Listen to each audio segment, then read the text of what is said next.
Hello again everyone, my name is James Shotwell, this is Music Biz, and today we're going to talk about Clubhouse. It's one of the most popular social media apps of the moment and certainly the most popular new social media platform since TikTok, but it has a big problem, and that's what we're going to talk about today. Now, just to bring everyone up to speed, in case you've heard the name Clubhouse but still don't quite know what it is, Clubhouse is a social media app that is invite-only and currently only available to people that have an Apple iPhone that allows for what the company calls drop-in audio chats. That means that you can either schedule or create rooms where people are able to hear a conversation between two people, or in some cases, everyone that's in that room is talking at the same time, carrying on a kind of Zoom meeting without the video component. And there's a lot of problems with that have already started to boil to the surface in the press, one being that whenever you give everybody a microphone, somebody is bound to say something stupid that is racist or sexist or both or something far worse, and that has obviously happened several times. But Clubhouse has also had a lot of really cool, big, high-profile events.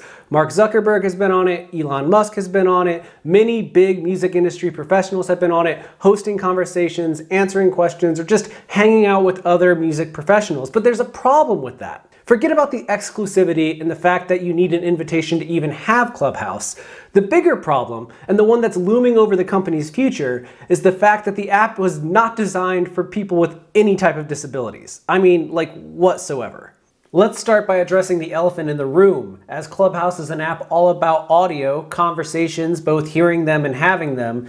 They're excluding anybody that has problems with communication or hearing. The hard of hearing community makes up a large portion of music professionals around this country, and an even larger portion of people around the world who are hoping or at least considering working in the music industry one day. By excluding them from these rooms and making it hard for them to participate, it's creating all these unnecessary barriers in an industry that is already fraught with unnecessary barriers. I mean, it is hard enough figuring out how to make connections in this industry, especially with people in power. But now you're going to tell people who are already having a hard time that it's going to be even harder because they have a disability? That's a hurdle that we just can't allow to continue existing. It has to come down. And at the same time, making matters even worse is that Clubhouse has nothing in place for transcription. There's no live audio transcription. Apple's built-in transcription tool doesn't really work well with the platform. And the platform itself uses a lot of very similar shades of colors that make it very hard for anybody with seeing problems to see what's happening on the app. So even if they added some type of transcription tool, it's not clear whether or not it would be easy for people to read. So right there, people that have a problem seeing, or people that have a hard time communicating, or people that have a hard time hearing are starting to feel more and more excluded from what's happening on Clubhouse, which is pretty terrible because the app has already attracted so many people in positions of influence that could really teach people things and could probably learn something from the people that they're hoping to connect with.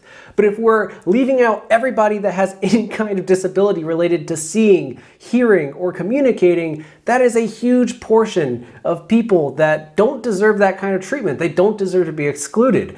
And by making it feel even more exclusive through the need to have an invitation to even be on the platform, let alone an expensive iPhone, it's again just creating all these unnecessary barriers to access that places like Music Biz right here, we are very much against. And I think that if you look at what's happening in culture as a whole, these barriers are things that people are constantly trying to tear down. They want education to be more affordable for people that can't afford to go to a four-year college and have $100,000 in debt. They want to make access to learning an easier thing to do.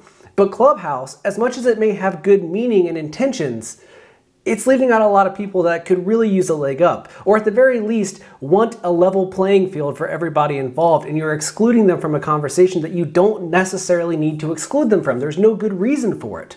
Better UI could address almost all of these issues, but so far, Clubhouse hasn't done anything to address it. Now, by comparison, Twitter Spaces, which is kind of Twitter's solution to Clubhouse, which it's in beta, rolling out very slowly, but is similar in that people can create rooms where they have conversations or allow people to hear conversations, they're already publicly talking about a transcription tool. They're working on a way to make it more accessible. And I think at the end of the day, what will determine whether or not Clubhouse remains the powerhouse that it is currently in social media is how they engage with people of the disabled community. Whether that be seeing, hearing, or communicating, hopefully all three, they need to help those people be a part of this Clubhouse. Because if they're not invited, I don't want anything to do with it. And I'm willing to bet that a lot of people in the music industry feel the same.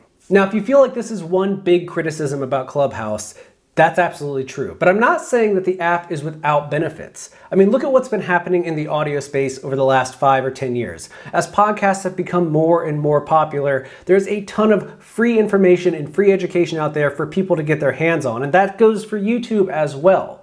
But what these platforms have been doing that Clubhouse has yet to address is finding more and more ways to engage with people who may fall out of the obvious audience for that content, by making transcription tools available, by making it possible to listen at different speeds, by making it more accessible. At the end of the day, that's what any social media app has to do if it wants to catch on, especially if your long-term goal, as seems to be the case with something like Clubhouse, is to get people in high positions of influence to interact with everyday people who are hoping to rise to their position later in life. If that is your goal, to help people help other people, then you need to make it as accessible as possible. Now, I'm going to be talking about Clubhouse a lot more in the future, or at least it seems that way given how the trend with the app is going.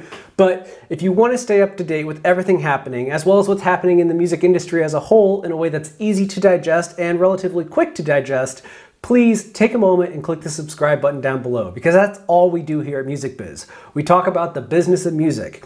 Making songs, selling songs, marketing songs, getting a job, and everything in between. So if you haven't done so already, please click that subscribe button. And if you have, I thank you so much for watching, especially this far into the video, because you always know how it ends. But let me leave you with this anyways. No matter what you do in this life, please take care of yourself, because you deserve it.